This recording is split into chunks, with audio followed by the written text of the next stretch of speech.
Welcome back to my channel of ECT Easy Commerce Tips. Now today I will explain you the syllabus of accounts class 12 CBSE board 2022 and 23 यानी कि class 12 का जो accounts का हमारा जो syllabus है इस बार का हम उस पर थोड़ा सा डिस्कशन करने वाले हैं। तो मैं आप लोगों को बता दूं कि इस बार बहुत से लोगों को बच्चों को कन्फ्यूज़न थी कि 2 टर्म में पेपर होगा या फिर 1 टर्म में होगा। तो मैं आप लोगों को बता दूं कि इस बार आपका जैसे पहले 1 एग्ज़ाम होता था 1 टर्म होता था वही होगा, सीधा फाइनल में जा कर के आपका एक ही एग्ज़ाम होगा, 2 टर्म पे एग्ज़ाम नहीं होगा। यानी कि 2 टर्म वाली फ़िलॉसफी ख़त्म हो गई है जो कोविड की वजह से हुई थी।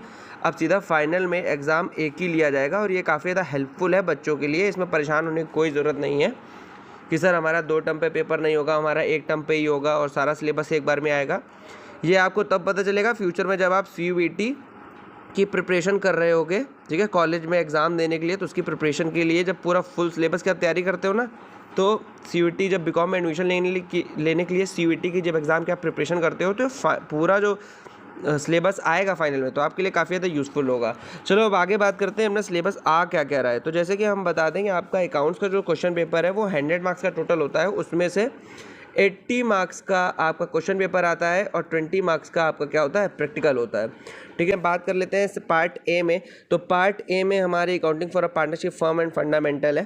ठीक है, पार्ट 1 में सभी को पता है कि TS ग्रेवाल में क्या है कि पार्ट 1 में तो पहला चैप्टर था non profit organisation. So non profit organisation इस बार डिलीटेड है आपके सिलेबस में से। ठीक है, सिर्फ फंडामेंटल, एडमिशन और रिटायरमेंट, गुडविल और कहते हैं डेथ डिसोल्यूशन, बाकी सारे टॉपिक्स आ रहे हैं। ठीक है, बट नॉन प्रॉफिट ऑर्गेनाइजेशन जो आपका चैप्टर था, नॉन प्रॉफिट ऑर्गेनाइजेशन जो चैप्टर था वो आपका डिलीटेड है, वो नहीं आ रहा। उससे 10 मार्क्स का क्वेश्चन आता था हमारे फाइनल में, लेकिन इस बार वो चैप्टर ही नहीं आ रहा, तो 10 मार्क्स का क्वेश्चन ये आएगा। नेक्स्ट बाकी सारे हमारे चैप्टर्स आ रहे हैं। तो पार्ट फर्स्ट से हमारा 36 मार्क्स का क्वेश्चन पेपर बनता है पार्ट फर्स्ट जो हमारी बुक है। इसके अलावा जो पार्ट सेकंड है जिसमें हमारा शेयर और डिबेंचर्स का टॉपिक है, तो सेकंड चैप्टर में जब आप सेकंड बुक ओपन करोगे तो उसमें पहला चैप्टर है शेयर्स का, दूसरा है डिबेंचर्स का। सो डिबेंचर जो है वो 2 पार्ट्स में डिवाइड है, एक है इशू ऑफ डिबेंचर और एक है redemption of debenture. So redemption of chapter topic deleted है, पूरा टॉपिक क्या है, पूरा चैप्टर ही डिलीटेड है। ठीक है, सिर्फ इशू ऑफ डिबेंचर इस बार आ रहा है, रिडम्पशन ऑफ डिबेंचर नहीं आ रहा है। सो सेकंड बुक से एक आपका शेयर्स और एक आपका डिबेंचर्स आ रहा है। ठीक है, बाकी रिडम्पशन ऑफ डिबेंचर नहीं आएगा और फर्स्ट बुक से नॉन प्रॉफिट ऑर्गेनाइजेशन नहीं आएगा। ठीक है, और सेकंड बुक हमारी जो आती है वो 24 मार्क्स की आती है, यानी कि हमारा ये 60 मार्क्स का पेपर सिर्फ 2 बुक से बन जाता है इन दोनों से। अब बात करते हैं थर्ड बुक की।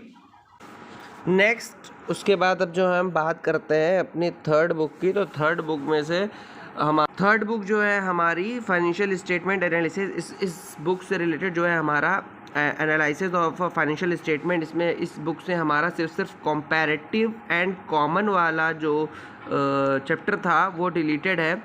एंड कॉमन साइज ये statement of profit and loss and balance sheet, ये चैप्टर था हमारा जिसमें हम कंपनी के फाइनेंशियल स्टेटमेंट के बारे में बताते थे। ये चैप्टर हमारा डिलीटेड है। बाकी cash flow statement and ratio and other chapters सारे सेम एज इट इज़ आ रहे हैं। ये चैप्टर हमारा कंपैरेटिव एंड कॉमन स्टेटमेंट वाला डिलीट हो गया है।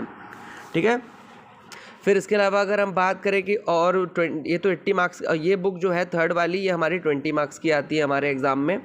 ठीक है, तो 60 मार्क्स की होती है हमारी first book and second book, और थर्ड बुक जो है TS ग्रेवाल की आती है उससे हमारा 20 मार्क्स का पेपर आता है बोर्ड में।